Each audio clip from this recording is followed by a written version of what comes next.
Okay guys, so what we're going to do is we're going to take your feet hip distance apart or shoulder distance apart. Wiggle out your toes, just get a bit of movement, blood flow going, and drive the toes down into the floor.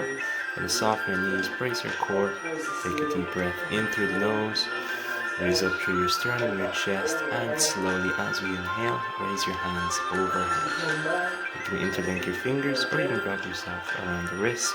We're going to lengthen our arms up to the ceiling. During your exhale phase, we're going to soften the knees, let your hands return in the position that they came up, and we'll reverse again during the inhale phase. So the main focus here is going to be your breath. Okay, so as you inhale, the hands will come overhead, and as we exhale, the hands will come back down. In terms of breathing time, imagine as I inhale, it's for 3, 2, 1, pause for a moment, exhale and bring it back down. So anywhere between 3 to 5 seconds is perfect for a breath. With your exhale, just release all that air out of the lungs and return back in. In terms of our breathing, again, I'm focusing on an inhale through my nose, and as I exhale, you can go through the mouth, or if you feel more comfortable, you can also exhale out through the nose. Okay, so we're going to narrow our stance. We're going to take our hands up overhead, but this time we're not going to interlink the hands. We're going to keep the hands shoulder distance apart. The same breathing pattern, inhale, in through the nose, raise the chest, and raise the hands. As you exhale out through the mouth, we're going to let the hands come back down, and we're going to just keep this breathing pattern going. So again, inhale 3 to 5 seconds, up onto your tippy toes, heels come up off the floor. Try to keep your hands above the shoulders rather than just out in front. As the exhale comes, we lower your heels back down to the floor, soften the knees, let yourself hang and reach down towards the mat. Inhale back up onto your tippy toes, find that stability in your ankles, drive the tippy toes down into the floor, and again on the exhale you can let your heels rest. So I'm going to do this again on the side profile here, just so you can get a better look at it.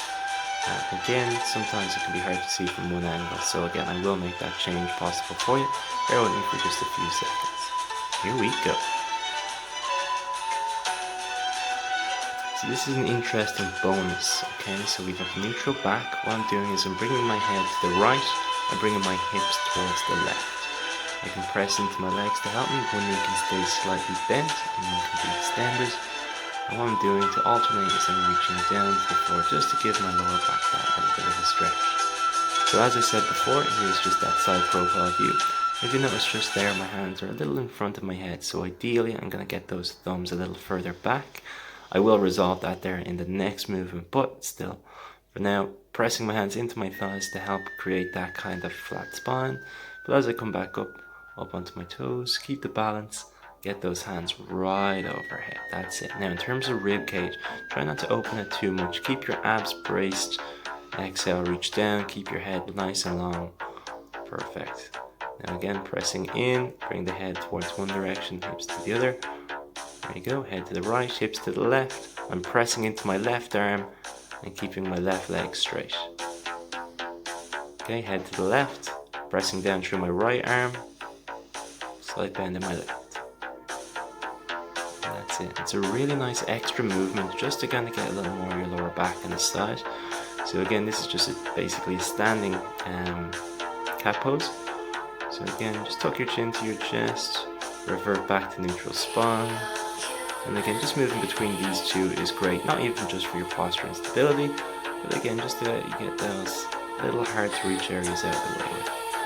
So here I am, bending slightly, let myself come back up tall, and that's basically the start principle. So again, from here, you can kind of move on, have a little bit more fun too. Okay, next up is standing on one leg. We're going to balance out. So both hands, elbows and shoulders should be all in a line with each other, like you're in a crucifix position. Have your palms facing down or towards the front. You're going to take your feet close together. One toe comes up off the floor. If you're shaky like so, you can keep your toe on the floor or raise it up an inch or two. Keep your abs braced. You're going to raise your knee up to hip height, maybe slightly higher if you can. But again, if you're feeling shaky, feel free to use your hands as a balancing kind of tool here. Okay, if one hand is higher than the other, or vice versa, you're going to just even them out, and once both wrists, elbows and shoulders are in line, you'll notice that your position is aligned. Now again, in this position, don't release your core. We're focused on breathing in through the nose for 5 seconds. We're also going to exhale for 5 seconds. And on your next inhale, exactly like so, we're going to open the knee out to the side without rotating your torso. So it's just the knee, the toes are pointing down to the floor. We're going to hold for a breath in and a breath out. Just for fun, I think I stayed here for an extra breath, but again, we're going to just turn the knee back in, step back down. You can shake it out a little bit if you need to, or if you're feeling fresh, we're going to go straight over to the other side. So again, knee comes up to hip height, tippy toes pointing down, knee opens out to the side on the second inhale. That's the one. Keep the toe pointing down. Try not to let your knee lower below hip height. Sometimes it wants to do that, but again, if you can just maintain that height, you're fine. And again, in terms of balance, just going to keep the hands in line with each other, and you should be fine.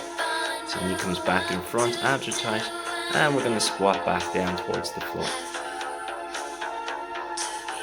Okay, so as I reach down to the floor this time, I'm going to have my knees slightly bent. I'm going to press my hips behind my body, touch my chin towards my chest, let my head reach down, and from there I'm going to let myself squat, sit down. At the moment my heels are still pressing off the floor, so it's just my tippy toes and the ball under my toe that are actually in contact with the floor. I can support my knees with my hands, keep my chest elevated, shoulders drawn back, or I can take the hands away, press them down to the floor.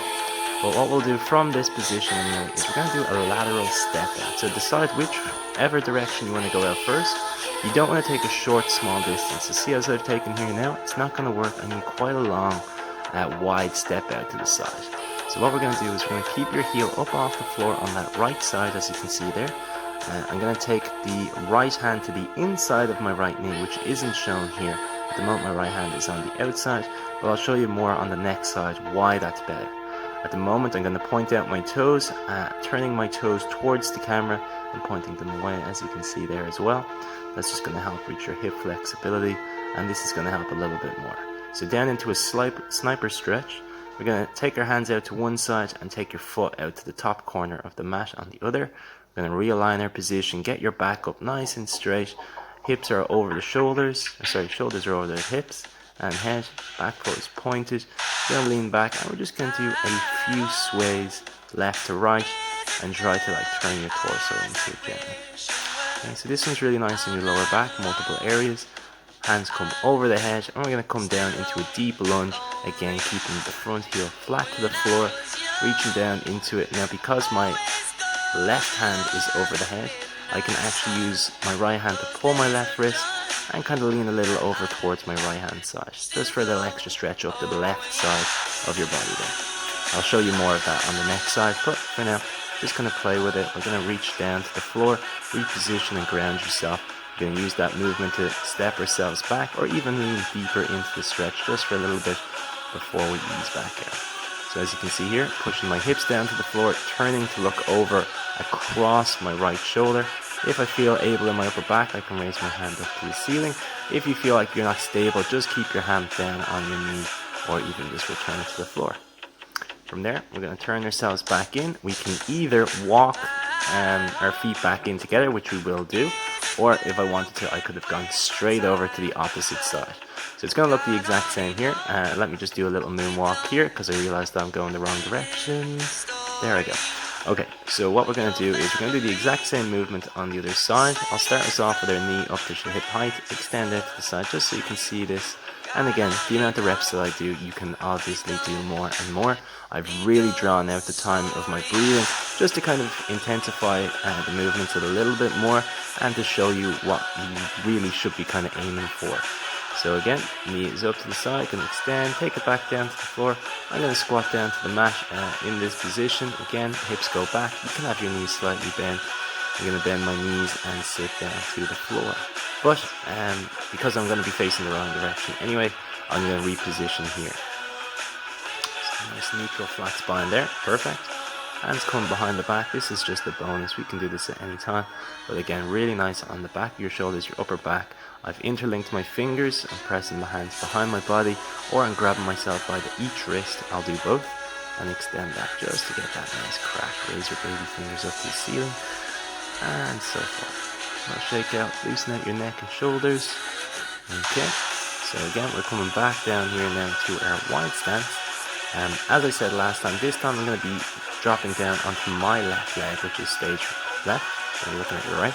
So that knee bends, I'm going to sit down towards that ankle, the heel will come up off the floor.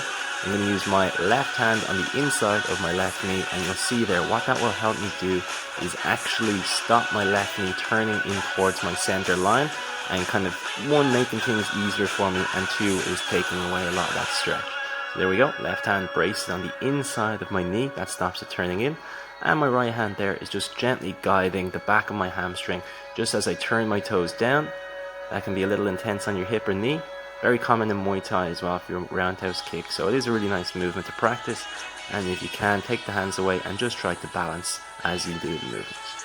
Now if that's too challenging, you can leave it out, but it is a nice bonus. Any martial artists out there will absolutely get a load of benefits out of that.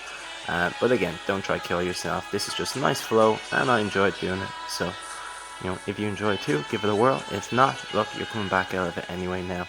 Gonna take our feet back up, reaching down towards the floor, super wide stance, turn. Okay, from here we're coming back down into your sniper lunge. So the sniper lunge again is the knee is in front. Now at the moment the head is over the shoulders, which is fine, but what I want to do is, other than the fact that I'm swaying here, is I want to actually lean forward. So my front knee, I want that pushing forward above my front ankle, or even further in front of it, and what that'll do is that'll help me lean forward and into it, and the stretch where I really want to be feeling it is going to be on my rear leg right in front of the hip flexor. So again, if you got super uncomfortably tight hips, don't be forcing yourself, because it is not super nice. If you've done this for a long time, or you practice it regularly, obviously you know what you can do. You can kind of change the angle by kind of turning and pivoting your torso and so forth. But if you're new to this, don't try to make too much movement, or if you're doing movement in the stretch, which I personally love, I would just advise against making any sudden movements or going too deep into the stretch, because you're new to it. It's not going to feel pleasant unless you're naturally quite flexible, and if that's the case, for sure, you may as well do what you're natural with. Okay, so here you can see I've got my front leg in front, my opposite hand is over the head, and I'm just going to turn, reach overhead. In a moment I'm going to use my left hand to grab my right wrist and pull my right wrist down, almost like I'm trying to pull it towards my left shoulder, and that brings me on a lovely, lovely stretch. So from here, we're basically easing ourselves out of the flow. We're still going to keep going, but now we're going to be doing more stuff on the floor, if I'm not mistaken. But let's just take a little look.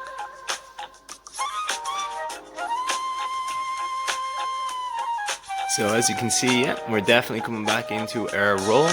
The roll is going to be more of a Pilates movement, and just think of it as a nice way to kind of get a little self-massage out on your back.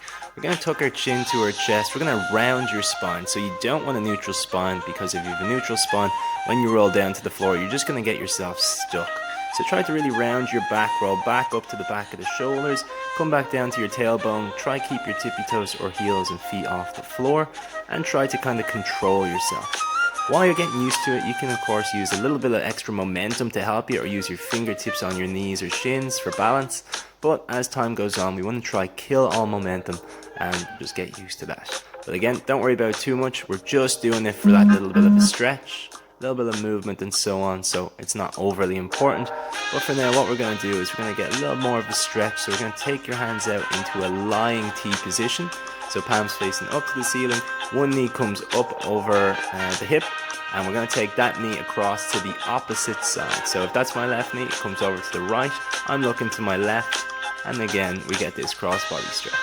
So toe comes to the floor. If I've got the reach, I can take that outside hand and press down on the outside of my top knee, which will bring the stretch on a lot deeper. But if you've got a lower back issue, just be very mindful of this, and if it feels too uncomfortable to do that movement even without the push down, you can keep both feet grounded onto the mat at the beginning and then take your knees side to side, which is a far more far more foundation based way to do that stretch. So again, take your time with it, slowly draw back, no sudden movements. We're going to change to either side. So again, hands go out to the side. I think on my current angle there, I'm going to struggle with this stuff to my side, but we'll give it a go anyway. So takes the knee all the way down to the floor, hands are down on the floor, just breathing, taking her time. Oh, there's Toby. Hey Toby. Giving him a little pet. He just wants to play the ball. I think my mum also walked into the house there as well, so loads of company here. Woo, there she goes. Pick up the ball, Toby, don't forget. Okay, so that was a momentary interlude, so we're going to stand back up now in a second.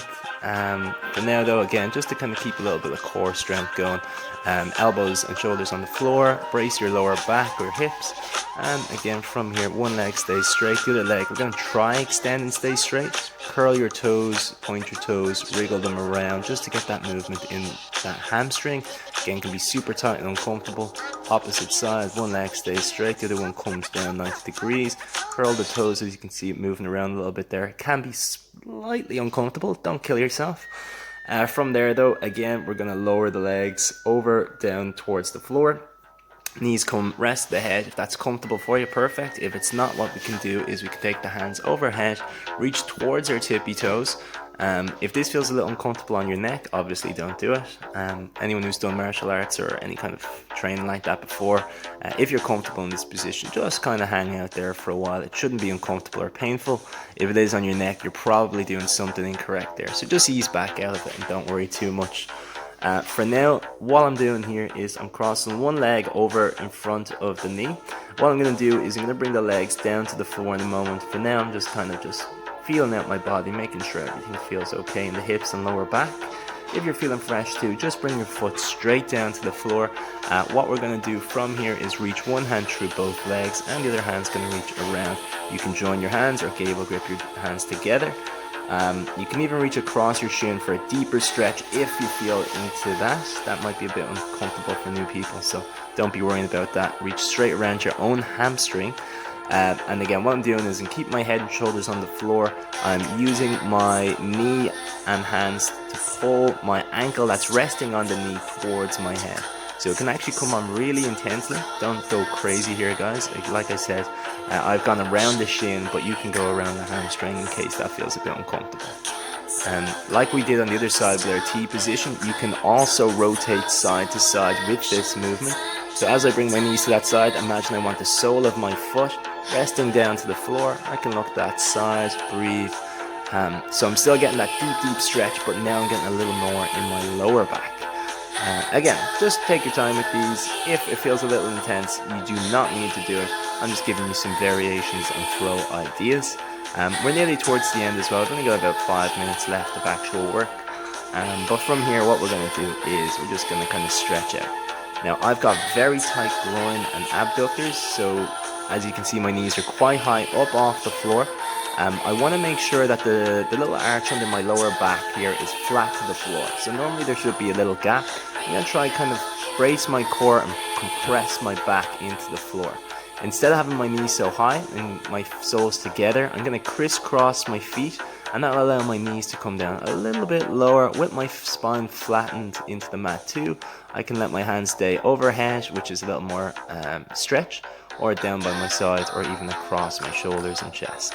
So again, in this position, we're just going to chill. You're only here just to breathe. Basically let everything else kind of come to a standstill. I mean, a lot of people focus on the mentality of yoga, which I think is great. I don't do it too much myself. I'd rather focus on the movements, the breathing, and all that kind of stuff there. So again, not my cup of tea, but if you prefer that kind of stuff, just stick on a really nice soundtrack in the background, something kind of easy, good breathing. You can probably find a playlist on Spotify or YouTube quite easily. What are we doing here? We are going down into a cobra, into a little bit of a push-up. Push-up's not overly important, but the cobra is. So from cobra, we're going to sit back down into child's pose. Child's pose, a lot of people kind of focus with this one a little incorrectly, okay? So what I want to do is keep your forehead on the floor, your hips are in contact with your heels. A lot of people keep their bum up in the air like so, but again, as long as your forehead's on the floor, to be honest, your hips can be high. But we want to keep your hips low, and if that keeping your hips low sacrifices your forehead contacting the floor, then you can let your hips raise. But what we want to do is keep the hips low, the head in contact with the floor, walk your fingertips forward to stretch out your back. This is just me doing a little tumble. Whee! and where you're going to stand it back up. Oh baby. Alright, so nearly there. We're going to come back into our standing flow, reaching up over the head, breathing in over 5 seconds. Exhale. Okay, so this time instead of going straight back down, I'm planning to go side to side. So on my inhale, I'm going to move over across to one direction, or in this case, exhale, reaching down. Inhale on your way back up. That's it. So again, slow and controlled breathing is crucial for your yoga. I always stress this point when I teach a class, but again, a lot of people don't really understand why I'm stressing it. So the breathing part will really help with your recovery, your mentality. It'll just kind of help give that euphoric release and so on. So try focus on your breathing. Now, in terms of movement, we're going to bring your hands over to one direction and you're almost going to press your hips to the opposite direction. You want no bend in your elbows, you want your arms long and extended. And as you can see on my outside of my right rib cage and so on, that's where I'm getting the stretch. As I go to the opposite side along my left, or if you're watching this on laptop or whatever, it'll be to your right. As you can see, that's where the stretch is happening. So I'm pushing my hips to my left and my hands are going over to my right. And it's just a simple movement there, but again, lovely on that lower back. If you ever get twinges, kind of reaching for things on the floor and so on, that's a must for you. We're coming back to my bad boy here. So standing, if you find that your balance is off, I didn't say this earlier, but you can kind of bring your foot and keep it in contact with the inside of your thigh, your calf, whatever, or if you've got a towel or even a belt. So I'm just using my jiu-jitsu belt here. Look at all those stripes, it's so hardcore. But anyway, so what we're going to do is we're going to wrap the foot around the belt. You can do this in many different ways. This is just how I chose to do it for the video. But we're going to overlap the ball under your big toe. Hand is out to the side. You're going to open your leg out. And why I want the belt, 1 is good for balance. And 2 is as I inhale, I'm going to extend my leg forward. And this is going to help me maintain my position. Exactly. Now what I'm actually doing, you may not notice it, but I bend my elbow slightly to take the slack away from my belt. And what that means is I'm actually holding my leg up at that level without the aid of the belt at all times. So again, feel free to do that, lift it up with the belt and then take the belt away just for a moment and try hold your leg at that position. Again, may be difficult to see here. Oh, there you go. And I'm trying to hold the leg up high. So perfect. So you can do that again a couple different ways. Repetition wise, you can really do this all day long. There's no problem with it. I only did that 1 or 2 times just because, again, I was just focused on a little flow to get you going. If it gives you ideas, that's awesome, but you don't need to be going too wild with it. So we reach back down to the floor, cheeky pick up of the bell, wrap it under to the other toe, pick it up. Okay, so we'll do the exact same on the other side. Hand goes out for balance. Alright, you're going to take your right knee, in this case here, is going to come out to the side without turning your torso, okay? So again, we're trying to keep your body aligned. Now, I've messed up a little bit there. I'm going to keep shaking, but I'm going to keep on adjusting as well. So it's no big deal. If you are shaking a lot, you can even, I have a little poof there behind me on the right hand side, you can see.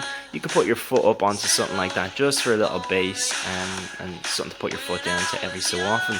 It's not absolutely necessary, but it is good to have there for a little extra stability if you're feeling a bit insecure about that.